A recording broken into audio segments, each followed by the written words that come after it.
All right.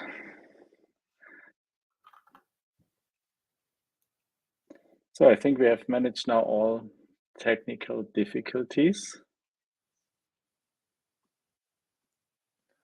Are we really live now? Yeah, I think we're live. Cool. Finally. So hello everyone and welcome to our first Rust Munich meetup in 2022. And as you noticed, we had some technical problems and this is now sorted out, hopefully. And yeah, my name is Sven and I will be your host today because Bernard, who usually does it, is quite busy and I will be his stand-in. So also we have our Discord open. So if you have like questions or want to have discussions, and usually after the talk we have a little bit of a chit chat, please join our Discord. You'll find links in the meetup group or also on Twitter. And today we're going to talk about cross-platform map rendering. And we have Max here that will give us a nice talk. So very curious. And with that bombshell, I would give over to Max. Thank you very much. So let me quickly check whether it's working. Yes. Nice. Looks good. So do we have a final thing that is going? Yeah, it's stream now. Okay. So I want to tell you today something about maps, specifically vector maps, and later also about a side project of mine. Yes, so yeah. So imagine being able to fly from outer space to any place on Earth. That's a quote from a movie, which I will show you later on. So the idea of having the world on a computer was actually very groundbreaking in the 90s. In the 90s, it was like unimaginable to have the world on a computer because the world is so huge. There's so much data. How could you possibly put it on a computer? Of course, nowadays it's very common. I mean, everyone is using Google Maps all the time. Every one of you probably also has used Google Earth. And maybe you also can remember the first time you used Google Earth. For me, it was when I was still quite young.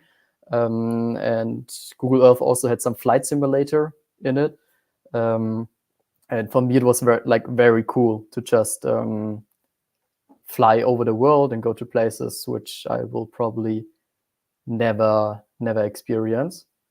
So yes, so maps are incredibly cool. So I hope I can also convince you that you also like maps even more. So in this talk, I want to cover quickly what actually is a vector map. Then I want to show you how those maps are actually rendered. I want to give you an overview of the whole visualization pipeline. So until that, it will not be a lot Rust specific. But in the end, I want to go more into my side project and also talk a little bit about Rust. So short disclaimer, I'm not an expert in this geo stuff. I'm also not a graphics programmer. And I would say I'm not an expert in Rust. I'm just doing it since 1 year now. But I'm a software engineer who has a lot of free time right now. So this is a vector map. It looks kind of similar to Google Maps, even if this is not Google Maps.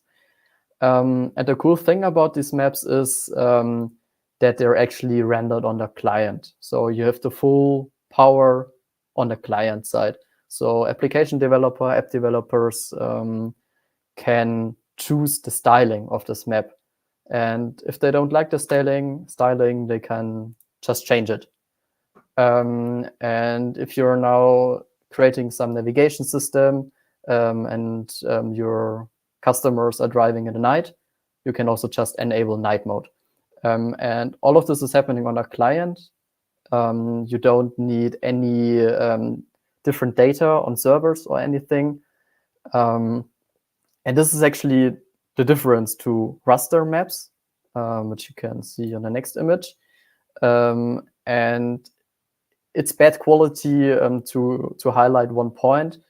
And that is that for raster map, you can, if you zoom in, you're actually zooming into pictures. And if you zoom into pictures, you see pixels. And this is a major difference between vector maps and raster maps. And also, you cannot style it. So this raster map, I cannot say, okay, let's change the color of the streets or color of the forests and so on.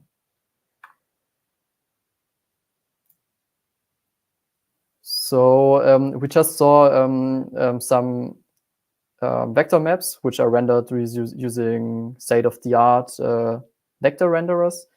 And the cool thing is that the style is decided during your runtime. And you probably know Google Maps or Apple Maps, and they are using vector maps. And usually people nowadays are also used to vector maps. And if they encounter some raster maps, it does not feel good. A quick comparison between vector maps and raster tiles. So vector tiles are very small in size. They are very reduced form of the data. In vector maps, you can zoom in smoothly. You have no steps in between. You have easy and powerful customization. On the other hand, you need on the client some kind of GPU, which is not a problem nowadays, but 10 years ago it was. Raster tiles are required for satellite imagery, of course. It's images by definition. And something which is very cool is that you don't need good hardware, because what you're actually doing, you're just displaying PNGs. So that's also why it's quite common in browsers, or was quite common in browsers, because you can just use the image tag in browsers and just display a map.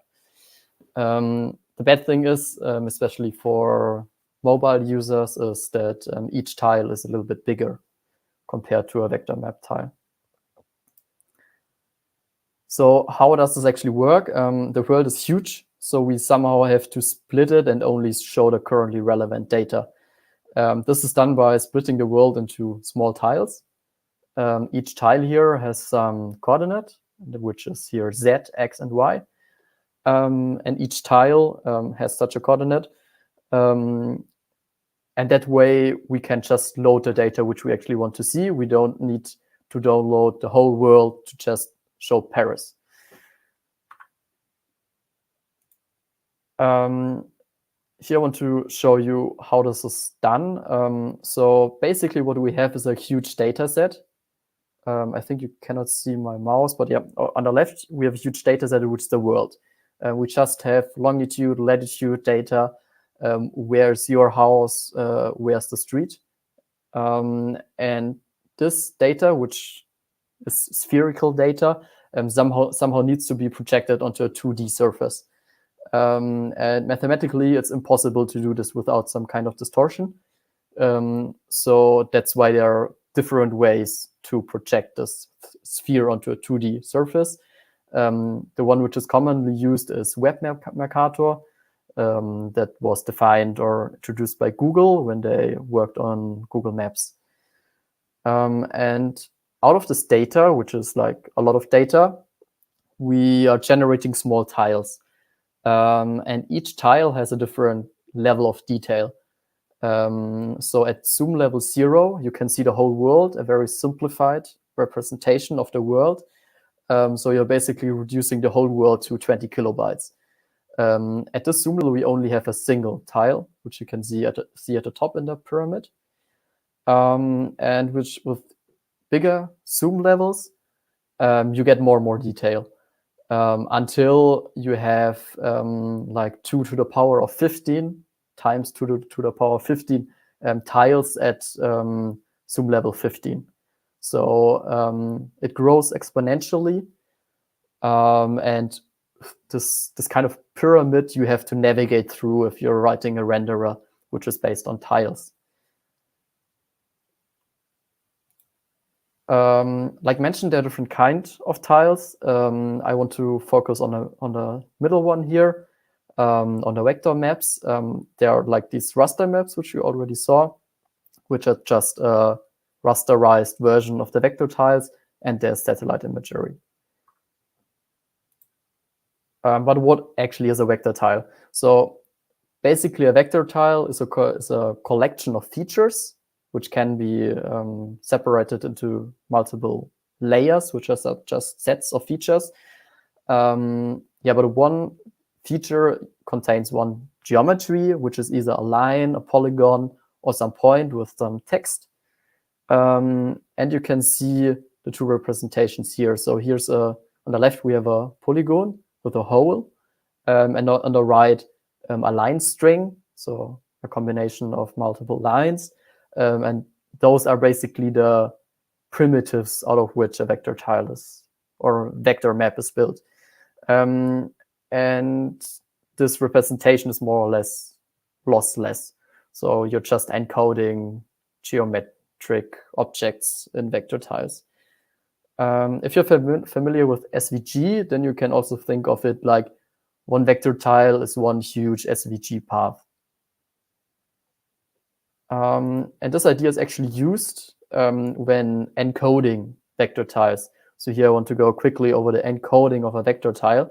So let's, and basically what it is like you have a pen and you're just drawing some geometry with your pen.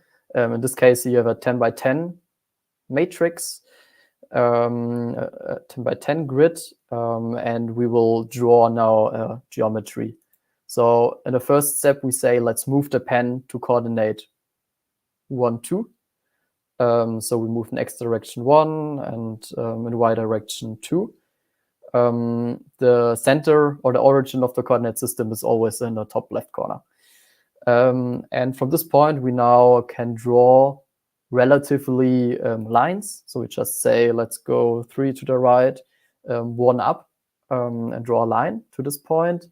And we can repeat this for multiple points until we want to close the polygon. So at the last point, which is the lowest one, we just close it. And with vector tiles, you don't move the pen if you close. So you don't move to the beginning, but you stay where you are. And you can also draw another polygon within a polygon. And if the winding order, so if the direction of drawing the polygon is in the opposite direction, then you're actually cutting a hole in it. And that's basically it. So there are no more rules. That's how you draw vector tiles. And this is the encoding step. So this is actually happening when creating the vector tile dataset. Something which is needed on the client side is that you have to tessellate those geometries. So tessellation actually means to create a mesh of triangles. And this is a format which GPUs just need. GPUs work with triangles. Each triangle consists of vertices, which are basically just vectors. And this word tessellation actually comes from mosaics. So it's actually a way to just find out which triangles I need to draw such a geometry. And here I tessellated by hand, but there are quite cool algorithms out there which can do this. And yeah, that's something which is needed for drawing vector maps. So here's an example from the engine itself, where you can actually see how these geometries are tessellated. And so this is kind of a debug mode. But yeah, usually they're filled out. So here, those blue lines are actually water. The green lines are some grass or park area. and violet ones are roads. So as an overview, how this works, so basically this whole problem of showing maps is a data visualization problem. So you usually start out with a data set, which is, in this case, is the OpenStreetMap data set, which is a single file you can just download. And based on compression, it has between 60 and 110 gigabytes. And in the first step, and you usually do this offline because it's quite CPU intensive, you're applying simplifications, you're clustering data, you're aggregating data to produce these vector tiles. And like I already said, like this world overview is a huge simplification of the world. So after you created a vector tile set, you have a lot of tiles. And with a lot, I mean really a lot. So if you go until zoom level 15, you always have 1.4 billion files. And this is also already something which breaks your file system. You cannot put that many files into a single directory. So you're hitting some weird levels you're not used to. Yes, and at this point, basically the rendering starts. So what a map renderer is doing, the map renderer is tessellating those tiles, creating those triangles, and also indexing the geospatial data. And the output is usually a tessellated mesh and some geospatial representation of the data. And you also keep the text and the metadata about the features on the map. And this data, you basically, so except the geospatial presentation, you're uploading to the GPU. And left to the map, there's the map style, and this describes how this data is rendered. And that's a cool thing.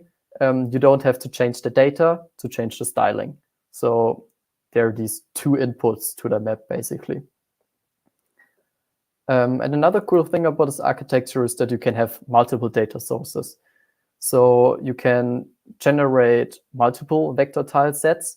In this case, from the Paris taxi stations dataset, which I just invented, and from OpenStreetMap. And you can use these vector tiles to render the taxi stations in Paris, for example. And again, the cool thing is that the styling of these points, like the size or the color red, that's not included in the data. That's again defined in the map style. And of course, you can style these points depending on features. For example, if you have multiple operators of taxi stations in Paris, then you can say from this operator A, I style it blue, and from the others red. So then you can do really data visualization tasks also without having to change the data. So you can basically write a style and do different data visualizations. So now I want to go a little bit more into the Rust part, and I want to show some parts of the mapr renderer, which I was working on in my free time. So I have a few goals for it. So the first one is it should run on the web, mobile, and desktop from a single code base. And this is something which is, as far as I know, kind of unique. So all map renderers use different code bases. For example, the web, it's written in JavaScript or TypeScript. And for mobile and desktop, it's usually written in C++. And of course, those projects which choose this approach always have to check that the map is rendered the same from different code bases. So this is something which is possible through Rust, I would say. With other languages, it would be way more difficult because Rust has a quite nice ecosystem to run in the browser. It should also be free and open source, of course, and it should stay like that. And I also wanted to experiment with new technologies, new web technologies, and I didn't really pay attention whether they're already stable or whether they're upcoming features. Something which is difficult is that you should not try to compete with Google or Apple in terms of quality, because it's just not possible. Even they're probably ahead in rendering, but also in data. So Google has much more accurate data about a lot of streets. And yeah, so that's probably not possible. Here's an overview of the rendering stack, which I'm using. So there's Rust, which is compiled to WebAssembly for some platforms. And there's the library WGPU, which is a great Rust project. And this basically simplifies the rendering because I don't have to care about Vulkan, OpenGL, WebGL, DirectX, and Metal, which are all like platform-specific libraries. And if you would have to write a rendering code for each of these platforms, yeah, it's not possible. And there's also the new a new specification or a new competitor in this area, which is called WebGPU. And maybe you've noticed that the logo of WGPU and WebGPU look kind of similar. And this is also no coincidence because WGPU actually implements the WebGPU library specification. And they're also developed by the same people. So that's how they like their logos to look. So WebGPU is an upcoming technology which will probably be stable in the next few years. It's already working quite well, but yeah, the specification is quite unstable.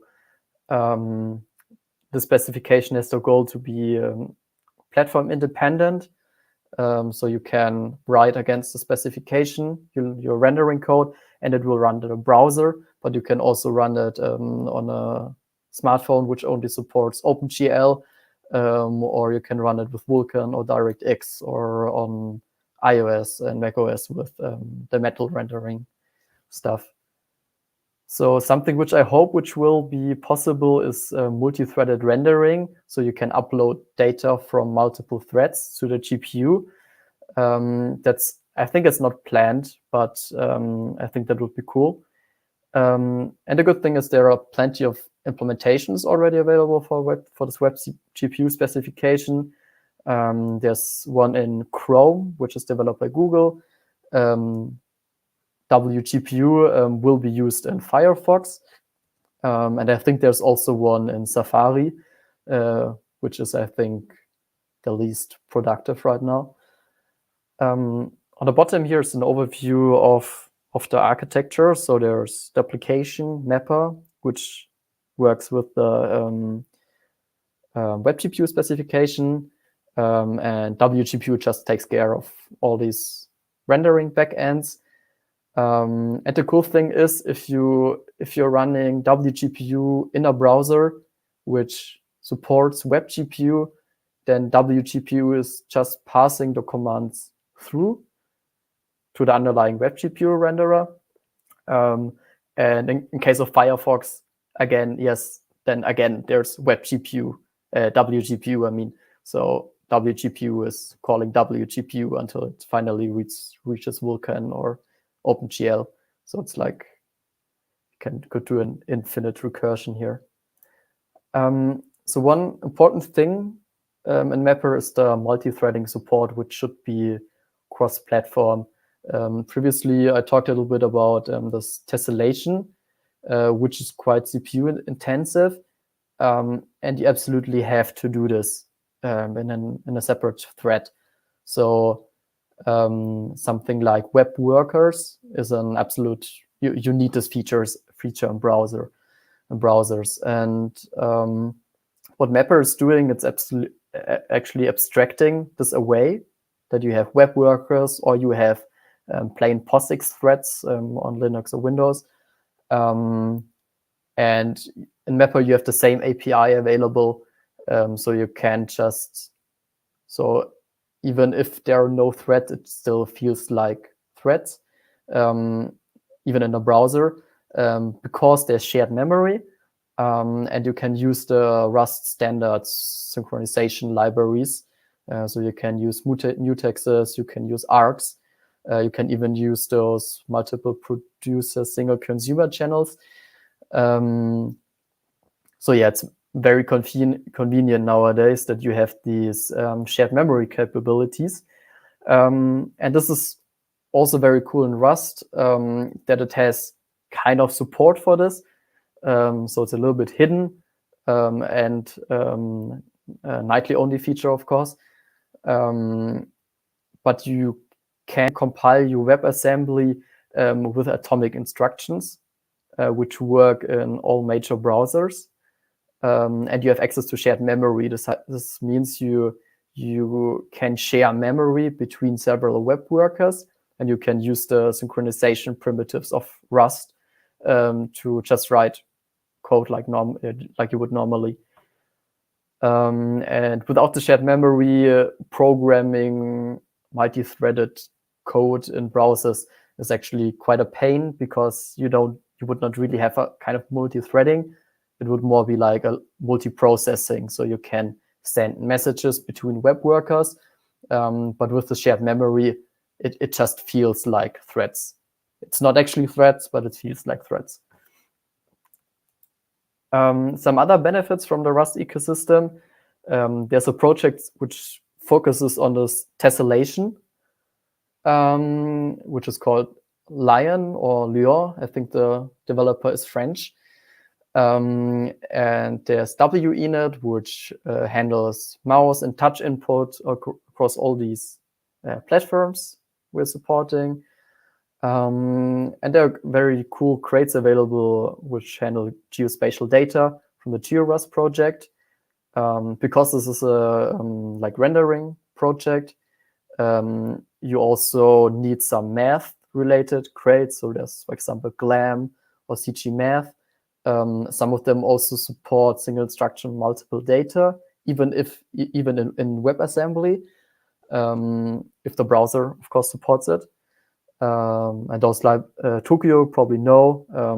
It's a scheduling library, which is also used for the like non-web platforms.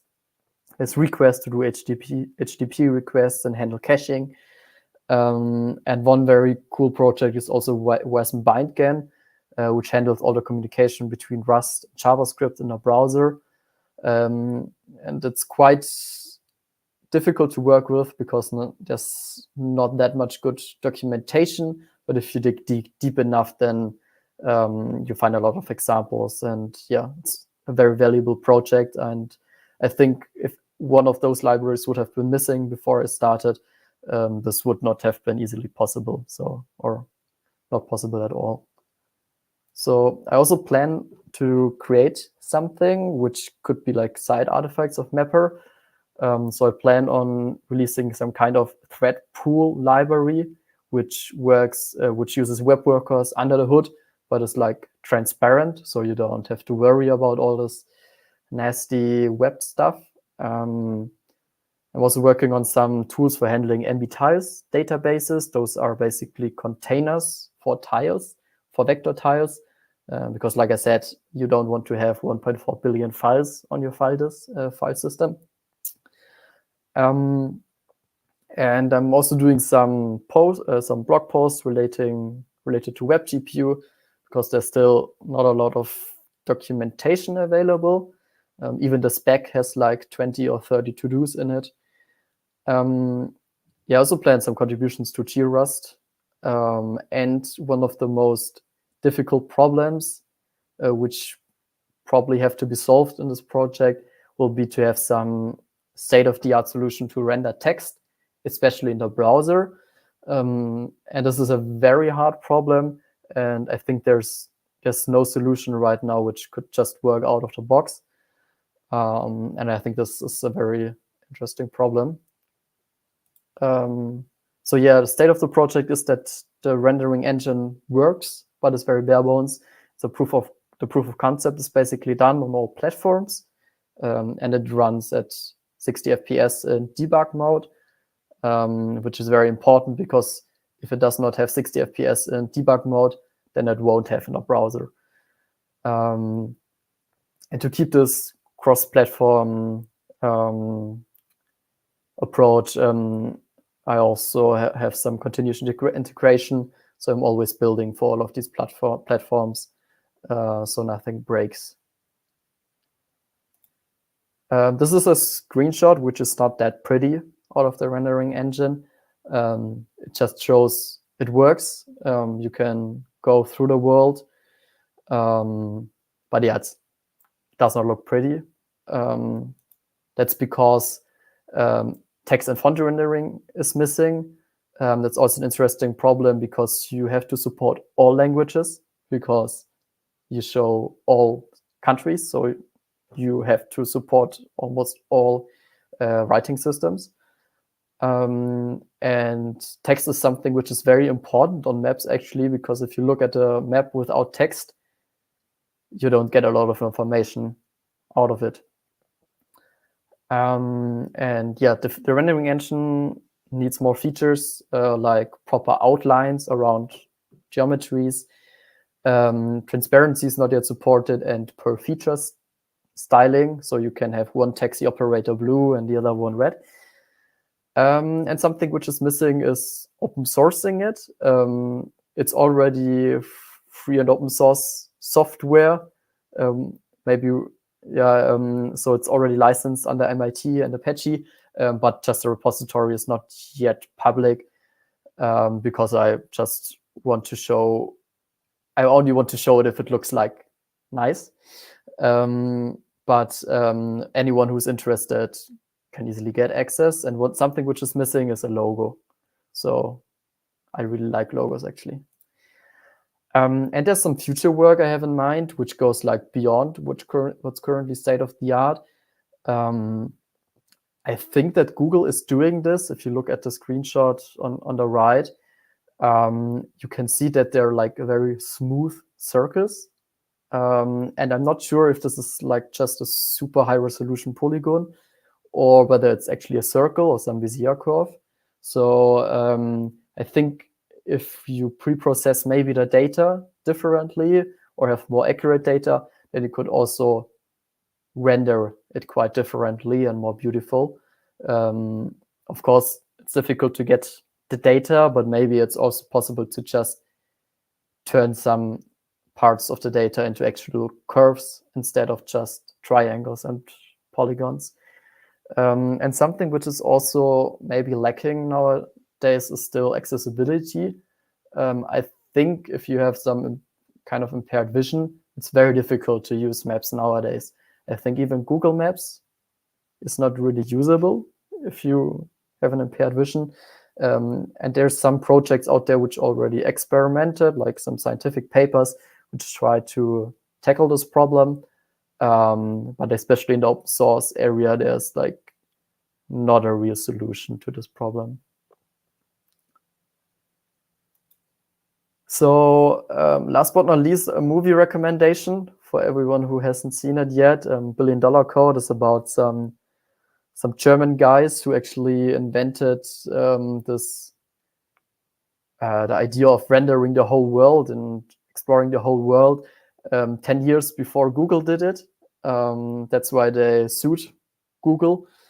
So it's a real story, but of course, it's a movie, so there's a lot of drama added.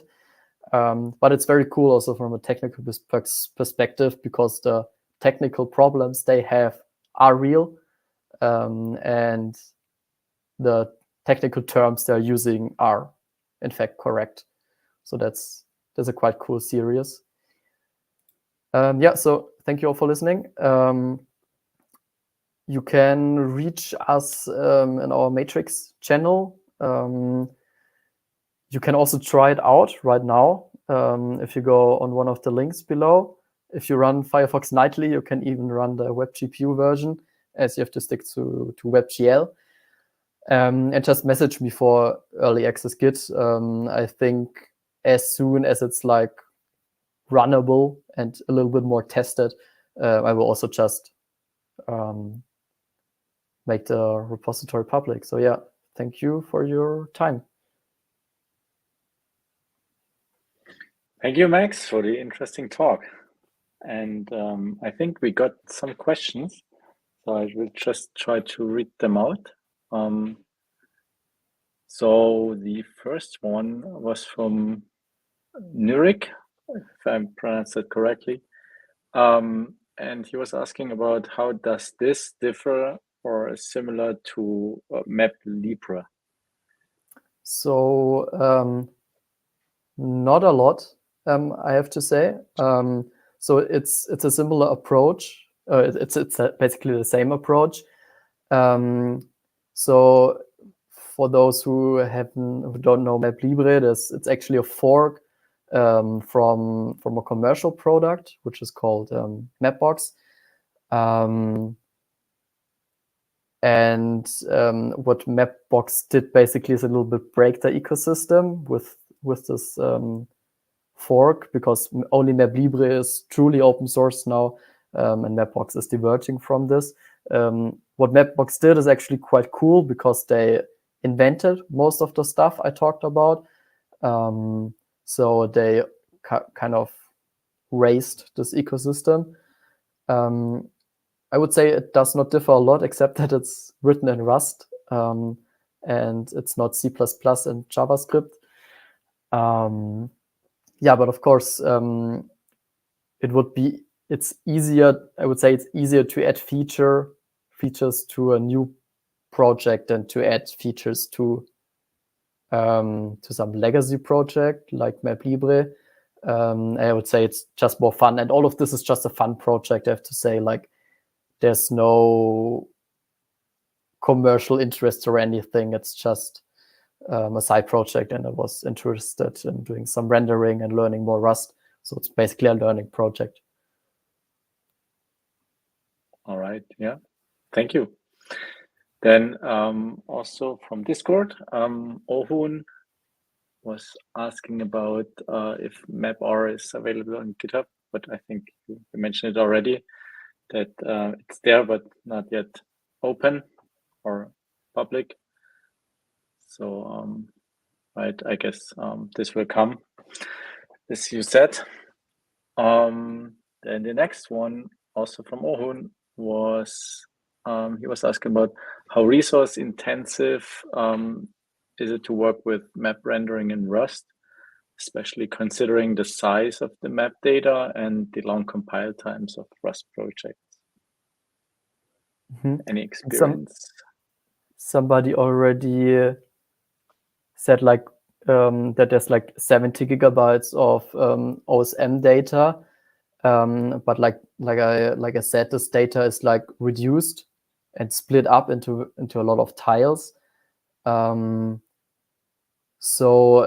you don't need any like noticeable processing time, like tessellating or preparing a tile and downloading it is like maximum 100 milliseconds, including downloading time.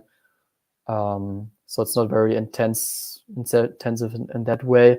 Compile time, I would estimate 1 or 2 minutes right now from like beginning. But I also haven't really spent time into like throwing out some dependencies. And something I noticed is that the WebAssembly build is way faster because of reduced linking time, I think, because the linker is so much faster with WebAssembly. Yeah, probably there's not too much to link, right, with WebAssembly. Yeah. But yeah, cool. Then there is also a follow-up question from Nirik regarding mapr. So does mapr support the same styling language, or does it have its own, or is there even any? So right now because it's still very bare bones, I'm just supporting a very minimal set of the mapr styling spec. But like my personal opinion is that I don't really like it a lot. This especially the expressions within the styling. But I haven't really come up with a better solution because it also has to be secure. You don't really want to include some really executable code in the styles because users don't expect that some code is executed if they are loading some style. So right now, more or less the goal is to support that styling language. But if anyone has a better idea, yeah.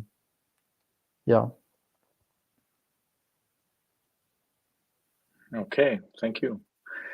Then also I have a question regarding text rendering, because I did a little bit of Googling, there is a WGPU glyph grade. I don't know, did you try that? Did it have any problems or? I haven't actually tried anything yet. I've also just researched. So the thing or the difficult part about the text rendering is, so if this would not have to support web, then no problem. Then probably one of those solutions would work. Also because you have a lot of CPU power to just render all these this text. The difficult part is that to support every renderable glyph on this planet, you would have to download 1 gigabyte of fonts. So so there's the Google Noto project, which has all possible fonts available for every country, for every language, and that is 1 gigabyte. And probably also a lot of people don't have all of those fonts installed. A lot of people don't have Chinese glyphs installed, Chinese fonts installed. And the problem is, if you're opening some websites, you don't have access to system fonts. So you have to download all the fonts in the renderer for rendering. And you can't even download 30 megabytes. So the way MapLibre is doing it, they're streaming the glyphen by Unicode range. So they're saying, let's get all the ASCII symbols, give me all the Chinese symbols. And this is probably the approach you have to choose. And then the question is, how do you render the fonts? And there are like a few possibilities. You can upload the Bezier curves, which are directly to the GPU. You can use signed distance fields. You can use bitmaps. So you can first convert the font to bitmap in a separate thread and then render those and then send those to the GPU. That's probably how the crate you mentioned is doing it. But there are like these two problems. So one is like just streaming only the glyphs you need. And the other is the rendering technique. And the thing is, like, all Rust crates I've seen so far want a TTF file, a full TTF tile, and only a single TTF file. And this is something which is not possible in the web. Yeah, I see. Web as the source of problems. All right. I think we got through all questions. So yeah, thanks again. It was a very interesting talk. And thank you too. Yeah, so I hope that the next Rust Munich meetup will happen in real life, and we have a beer and a pizza, hopefully. And yeah, so please stay tuned on our either Discord or on Twitter, and we will keep you posted there what and where the next event is going to happen. And if you have any like interesting talk you want to share with us, feel free to reach out again, also on Discord and Twitter, and then yeah, we can discuss it and make it happen, right? So thanks again, everyone, for attending, and thank you, Max, and wish you all a great evening or day, depends on your time zone. All right, guys. Bye-bye. Bye-bye.